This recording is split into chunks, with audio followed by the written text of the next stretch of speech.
And again, kind of paralleling other creators like authors out there, like that's why they do these things like book tours. Like it's literally creating that connection and it's engaging directly with your audience. Engagement is always going to be key. It's also just a chill vibe, guys. Come on. It doesn't love a chill vibe. You're wearing a headliner tie-dye. I had to use the word chill and vibe at some point today.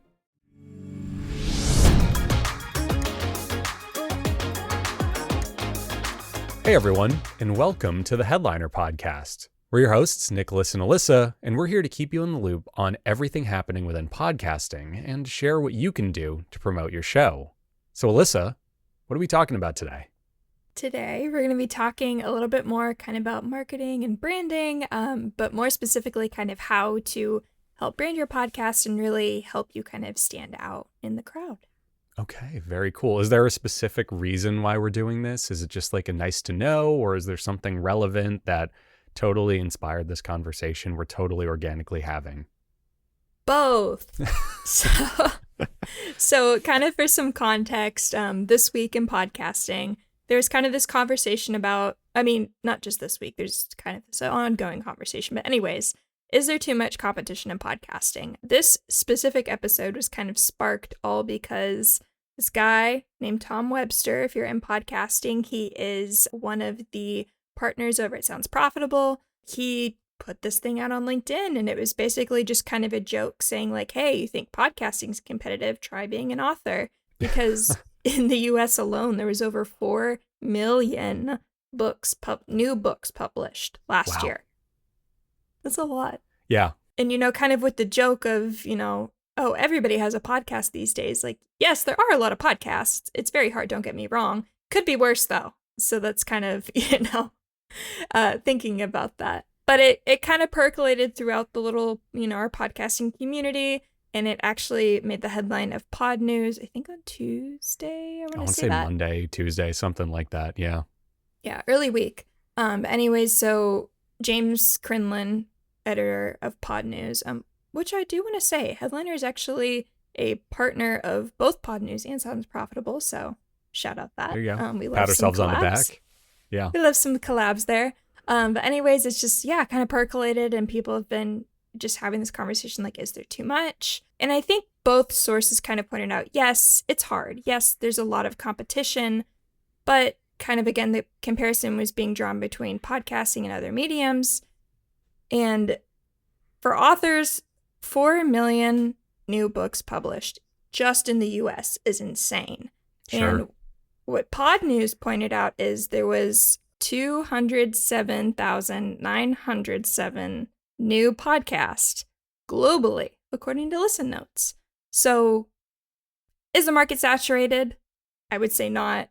Competitive? Definitely. Okay, first off, I need to go take a step back because 4 million books a year in the US is already insane. And then, you bring up the 207,000 number. Yeah, that's a huge discrepancy for podcasts, right? That makes it seem so much less oversaturated when you just put those stats next to each other. And I want to point out, podcasts are a lot faster to make than a book. I take it from me. I've self-published 3 of them. Like, that becomes your life for a year to publish a single book. So you have a podcast that you're doing weekly. Yeah, it's a lot less of a competitive space. Is there a lot of people putting stuff out? Is there a lot of content out there? Of course. But you can find your niche and you can definitely carve out a little piece of that pie for yourself. It is a factor of maybe 20 times smaller than publishing. It may feel like everyone has a podcast, but comparatively, they're more likely to have a book. I think we've thrown this stat around before. The US's population is 350 million. So, almost 1 out of every whatever. I don't even know. I'm going to drop that stat completely. The point is, a lot less people have podcasts than books. Yeah, exactly. But, it kind of begs the question of, what can I do to stand out? Because, obviously, don't get us wrong. That's almost 250,000 new podcasts entering the market. That's a lot. And especially with so much kind of focus being on podcasting right now, podcast listenership has really taken off. I'm not even going to nobody cite me on this, please, please, please. But I think podcast, not like this, just the saturation of what podcasting is now almost like over 90% of US adults like know at least what a podcast is. Sure. So we're seeing like awareness and listenership climb. So, what can we do as podcasters to kind of help us stand out amongst the crowd? Yeah. And I think this is kind of something that we've said before, or that a lot of people have said, and it's just genuinely great advice that bears repeating. It is bearing down on your niche, right? If you're a business podcast, it's not just doing general business advice, but like specific to your industry, specific to your subset of that industry. I'm a video editor, right? So if I'm a video editor and I want to make a podcast about video editing, maybe I don't talk about all of video editing. Maybe I talk about, well, this is the video editing theory applied to podcasting, or something that I'm a bit more of an expert in, so that the people that enter my podcast are getting the specific knowledge that applies to them. There's another very common idea. I'm sure you've heard of it before, Alyssa. It's this guy, Kevin Kelly. He had this idea called the 1,000 True Fans Theory, which is for any kind of like content creation, web business, etc. So long as you have 1,000 people who will listen to every episode, buy your merchandise, etc., you're kind of in the gold there. It only really takes 1,000 true fans that are willing to put up, like, I think he said $100 a year for you to successfully do something, right? So I think that applies to dealing with this competitiveness in podcasting. You just have to find your audience. You have to tailor your content for that audience. And so long as they're happy, you're going to continue to grow, because we all know how these algorithms on the internet work, right? They see people responding positively to something, and then they introduce that content to other people that are into similar things, or they continue to show it to the people that were interested in the first place. Now, to that end, I'm sure there's something that a lot of people are thinking right now, which is, that's great. Hey, make more content, be consistent, tailor it for a specific audience. Great. Love it. What if I don't have the time to?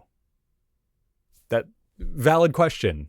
We were just joking about it before we hit record, where I was like, yeah, our advice is to basically give up on seeing your wife and children for a while so that you can be a podcasting genius or whatever.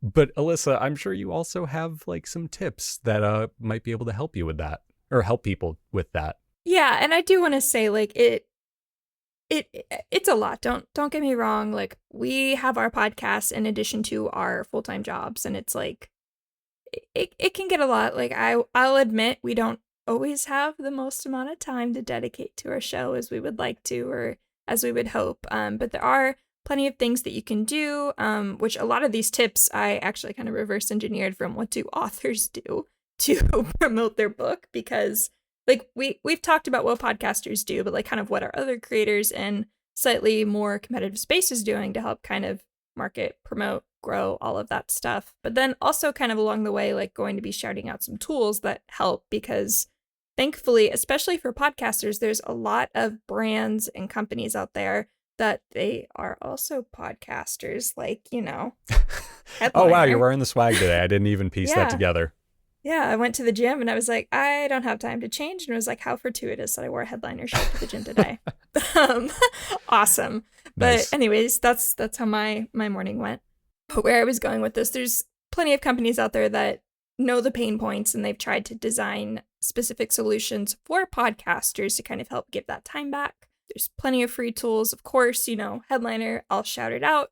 We've done a lot to kind of help kind of smooth the whole process, to kind of give you an end-to-end all-in-one tool to help just very quickly like do things that help to kind of optimize content. So we're going to be thinking about like transcriptions, show notes, YouTube descriptions, social captions, all of that kind of branded to your show, just kind of looking at your RSS feed. And again, we'll kind of talk a little bit more about how to make a brand, how to present that brand consistently.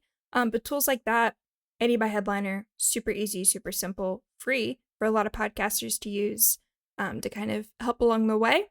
Other tools, we know that video is super popular right now. So again, there's like 100 different kind of video clipping, video captioning tools out there.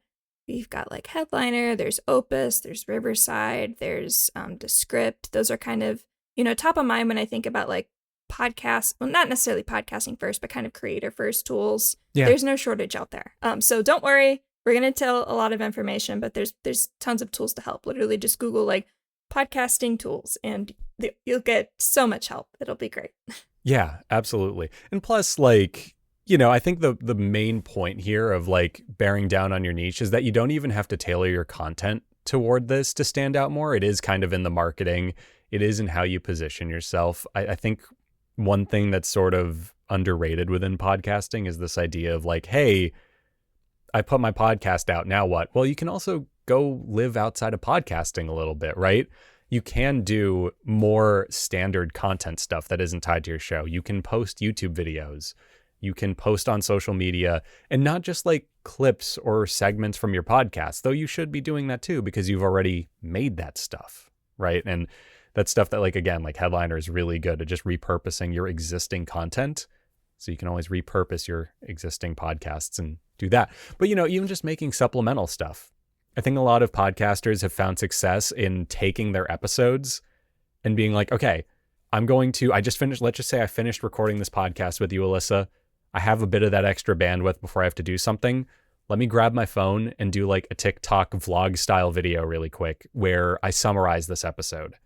And at the end of this vlog, I go, and if you want to hear the more detailed version of this, check out my podcast at, and then brackets, insert link, whatever. So doing stuff like that, guesting on other podcasts is another big thing. And that's great if you don't have time to be making those promotional clips because hint, hint, you probably won't be the one making them if you're the guest on the show, right? That's the beauty of guesting, yes. I love nothing more than when somebody says, hey, Headliner, will you come guest on our show? I'm like, I would love to. Typically, there's normally, whenever, and again, this is kind of something that authors do. They'll go on to podcasts, but kind of just in the creative world in general, like podcasting's popular. People are listening to it. And it's really great because you have a known established audience and there's kind of a tone set for you. So you're able to kind of directly reach people, for podcasters at least, that are interested in what you have to say because you're on a podcast. So it's a one-to-one kind of value creation there for both you, the other podcaster, and the listener. So I guess one-to-one. But it's super easy, super awesome. You can not only get, the promotion of being in the podcast, but likely that host is going to do something to promote the episode. So now you have the podcast, their promotional content, and it's just kind of this really awesome cycle. And it's evergreen, so it's going to be there forever and ever and ever. For sure. So as more listeners kind of find a show or find whatever you were guesting on, it'll be there. Yeah, and I think there's also something deeply validating about being on another podcast. Like, to use myself as an example, if I'm hosting my own little movie podcast, okay, cool, whatever. But now let's say I get brought onto another movie podcast. Everyone being introduced to me on that show will immediately go, this person was interesting enough that he was asked to be here. Let me check out what he has to say. There's a bit of validation just kind of baked into the fact that you're the guest of honor. And also, yeah, it's networking, right? It's the same reason we network at our jobs. It's the same reason why we network everywhere. It's because we want to put ourselves out there and meet people and make connections. In the spirit of that, maybe one of the ways that you can cut through the noise of the 207,000 podcasts out there is you can almost kind of network with your existing audience. Just reply to comments. When you post something and someone says something, give it a like. Say thanks for commenting. Be friendly. Be nice. This is a reminder for me, not you guys. I have to look in the mirror every day and remind myself to be nice to people. Don't we all, though? Yeah, right. It's awful. I have to do like the whole like look in the mirror and hum like Mary Poppins, a spoonful of sugar. So glad anyway, I'm not the only one. Oh, that makes me feel so much better about myself. Yeah, well, that's yes. what I'm here for. But yeah, you do that, you talk to people and you build a relationship with your audience because at the end of the day, there is also nothing greater than a person organically recommending your show. It's one thing for me to get a paid ad, as I'm one to do on Instagram, for this like baseball history podcast, which, by the way, I'm like moths to a flame with this stuff. Like, I'm like a diehard listener of this podcast because I got served ads several times for it on Instagram. That's one thing. But it probably wouldn't have taken 3 ads and however much ad spend that person spent to convert me if like a buddy of mine was like, yeah, I've been listening to this podcast about baseball history that's so up your alley. I probably would have just like immediately listened to it, right? So if you can get your listeners to be that person, that's awesome. And that's probably one of the easiest ways to cut through the noise because it's organic and it's natural. And again, kind of paralleling other creators like authors out there, like that's why they do these things like book tours. Like it's literally creating that connection and it's engaging directly with your audience. Like engagement is always going to be key, especially you've spent so much time, your listeners trusted you with that time, like literally just thanking them for, thanking you or doing whatever is great. It's also just a chill vibe, guys. Come on. It doesn't live a chill vibe. You're wearing a headliner tie-dye. I had to use the word chill and vibe at some point today. One of us had to. Yeah. So, no, but that's very true. Like, it is just like, one, it's the cool thing to do, but like, two, it actually is just like a great way to just build something meaningful with your audience. And that pays dividends at the end of the day.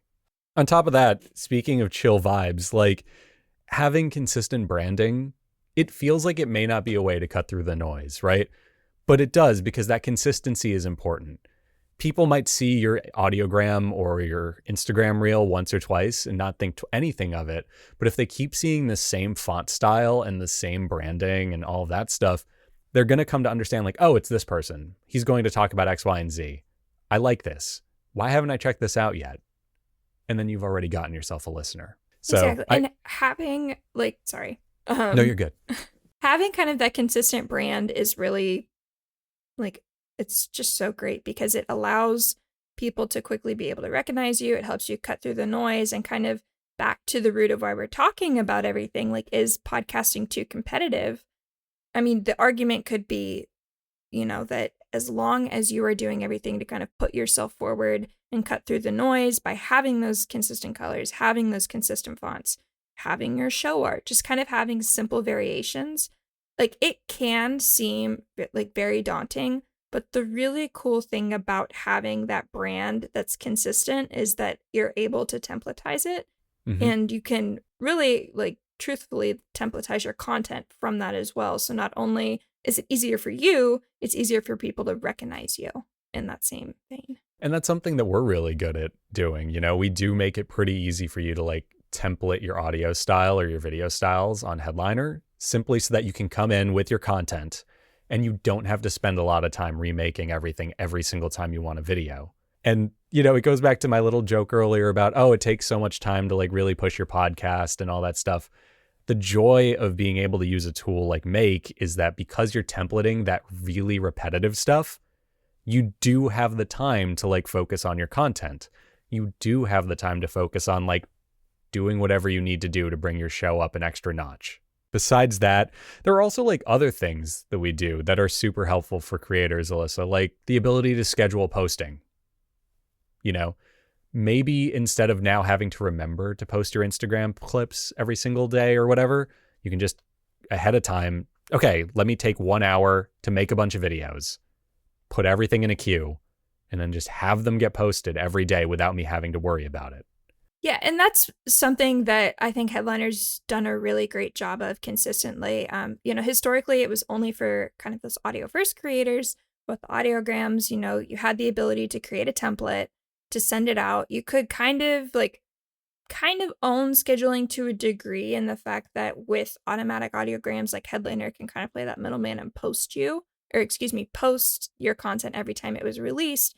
But yes, now Headliner, it's kind of grown up, it's matured a little bit, like for the creator. So now both audio and video. So this is 2 huge updates that I'm going to talk about. You can now do all of that, kind of more fluidly. So regardless of how you're creating, you can have a template that is consistent. It has your podcast name, it has your show art, it has your caption style, it has whatever the heck you want to put on it because it's your brand, it's your template. It allows you to stay consistent. And then again, kind of you mentioned the scheduling tools. It's super easy. So it's literally you create your clips, and you can even kind of batch create your clips again, whether you're audio first or video first, or you kind of flip between. Doesn't matter anymore. You can have something to share with your audience. But with the scheduling tool, Headliner will literally write your captions in a very branded way. So this is a little bit more technical, but everything with Headliner is kind of rooted in the transcript and then also the RSS feed. So whenever you create a Headliner account, you get this email and this says, hey, claim your podcast. And that's literally you saying to Headliner, hey, this is my podcast. So now we know, okay, this is how they write. These are the colors they use. This is roughly, what they do every time they put a podcast out. So you're literally telling, like, you're giving Headliner a template in essence, and it's saying like, hey, this is what I want you to look at to make my life easier. So Headliner looks back at your RSS feed, looks at your show notes, says, okay, this is what the show is about. This is kind of the writing style. This is roughly the length, all of that stuff. And that informs what Headliner writes for you. And then with that, it looks at the transcripts for individual projects. So you have kind of that overarching brand that Headliner's been fed. Then you have the context of that individual show with the transcript. And now you have these captions, you have these episode titles, you have these clip titles, you have literally everything that's branded to your show that you can now just literally say, I like this clip, cool, okay, I want to put it on Instagram, I want to put it on YouTube, I want to put it on TikTok, I want it to go at it 2, 4, and 6 on like whatever day. Super easy. And that's something Headliner does. Other tools do things as well. But yeah, we're all about trying to just legitimately make it a lot easier because, again, we're podcasters too. We totally understand. Like, it is hard. It's extremely hard. And I think more than just being podcasters, we're also just like content creators in our own right. Like, we've written for blogs, we've made video content organically on YouTube.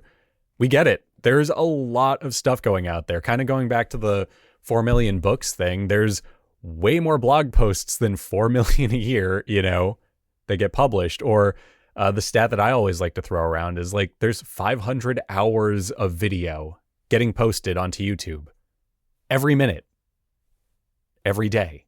So we get it. And I think, like, to what you're saying, yeah, because we get it, we want these tools to like work in service of what you bring to the table. And we want to make it easier for you to focus on what you do best and leave this kind of other stuff to us. On that note, Alyssa, is there anything else that can help podcasters try to cut through the noise a little bit and help us really put to rest this idea that, podcasting is oversaturated? Yeah, and again, this is kind of looking at what other creators do. And just because you mentioned it, I have the stats. There are 600 million new blog posts annually. Okay. That's a lot. Yeah, There's a lot. 69 million active YouTube creators. And right now, there is 3.7 million podcasts. Not necessarily active, but they're out there. So just kind like of total. Total, yes. Total. Not active, but total. There are less podcasts total than there are books published in the US alone every year. Yes, and that's like global numbers. That's okay. So that's not no, just well, US. the books published in the US isn't every year either, by the way. It's just published, I think. Yeah. Anyways. Yeah. At any rate. The whole thing is like, yes, podcasting is competitive. There's a lot going on, but what can we learn from other creators that are in arguably more competitive spaces?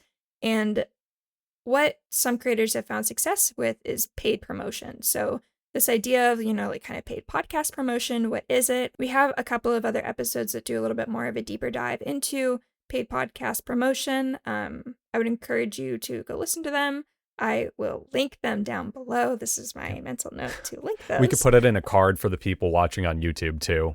So there'll be a little pop-up probably chopping off part of my head right now. Nicholas, you do that. I will. Yeah. That's not me. I'll take care of that. Don't worry. I write the things, you make the things. But anyway, so paid promotion, that can really go a long way in helping you to get directly in front of an interested audience that may not know you in kind of a different way. So with paid promotion, you can do stuff that's kind of external to podcasting or whatever space you're in. So that's going to be things like kind of web display ads, programmatic placement on websites, depending on what type of platform you're on, you can maybe make a YouTube ad. You had mentioned social ads. Yeah, There's kind you of could a do lot like of Meta, options. TikTok, all that stuff. Yeah, there's no shortage of options out there for you.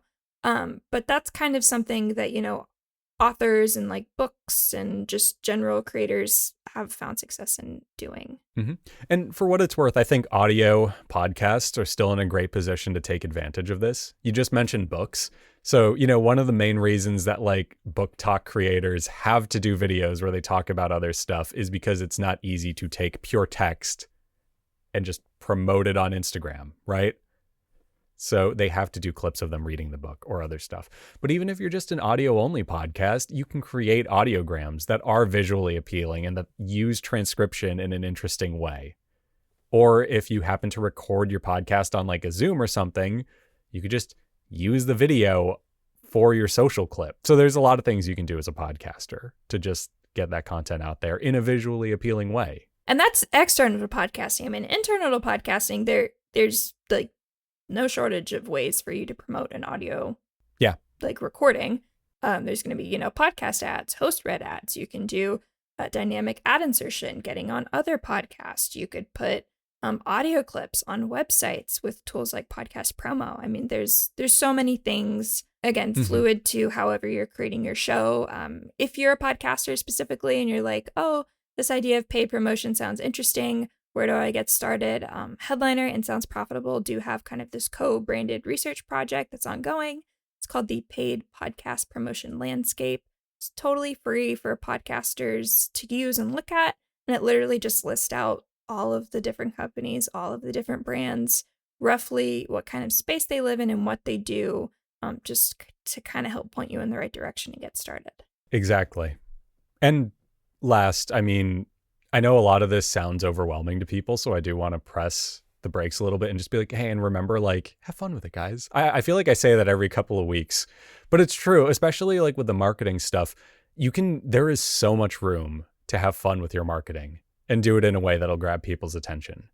I remember when I started my first podcast, I like literally wanted to reshoot the music video for Subterranean Homesick Blues. It's Bob Dylan's song, Alyssa. Just go with it. Thank you. Yeah, but I wanted to do like an audiogram where it's like me standing on the side of a highway with cue cards, which just have the transcript of the podcast clip. And as it's being said by the audio, I'm like flipping through the cue cards. That was like a real idea. And I'm like kind of sad I never actually shot this. But the point is, you can have fun with it and you can make something that will be click stopping if you're doing external ads. And if you're doing internal ads, there's 1.5 million things with a ton of documentation that you can do. And as you just said, we're the ones sharing that documentation. And we also have spoken about it on this show in the past. So yeah. On that note, Alyssa, anything else we want to tell our awesome listenership before we call it quits? I think just kind of to tie everything back together, and you pretty much just said some of it, but yeah, it is competitive out there. Try not to stress about it too much. Just really focus on your niche and your overall brand and just stay consistent with that, and then reward those that are sticking with you. So just engaging with your listeners. If you haven't if you've been jumping around and you don't necessarily have anything kind of like formal, like a brand book, so that's going to be things like fonts, logos, a show art, I would encourage you to kind of take some time and do it. It doesn't have to be anything crazy. And it's your brand, so you can pick and choose and make it up as you go. It doesn't super matter. There's not a right way to do it. There's not a wrong way to do it. It's yours. That's the beauty of it all. So whatever you do choose, just stick with it and kind of build, and you'll find that momentum over time. Yeah, exactly. And the key word there is momentum. Momentum always starts slow. So even if you're doing this stuff and you feel like it isn't actually paying off yet, hey, maybe you just need to stick with it a little bit longer. It's like a when it rains, it pours sort of thing. You feel like you're not making any progress, and then you wake up one day and you've made all of the progress at once. So, yeah. On that note, thanks to everyone for listening. We'll be back in a short while with more tips on growing your podcast and just more discussions of the space as a whole. So, thanks for listening.